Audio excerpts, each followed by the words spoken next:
Installing a front panel board assembly.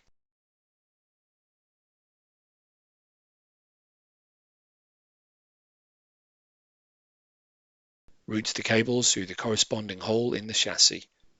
Align the tab on the top side of the front panel board assembly with the side of the corresponding hole in the chassis. Push the front panel board assembly in until it snaps into position. Carefully route the cable from the secured front panel along the cable clips and connect the cables to the corresponding connectors on the system board.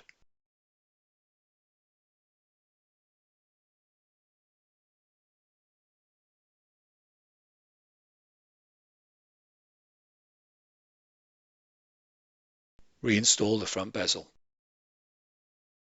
Reinstall the air baffle. Reinstall the fan cage. Install the server cover. Reinstall the front door.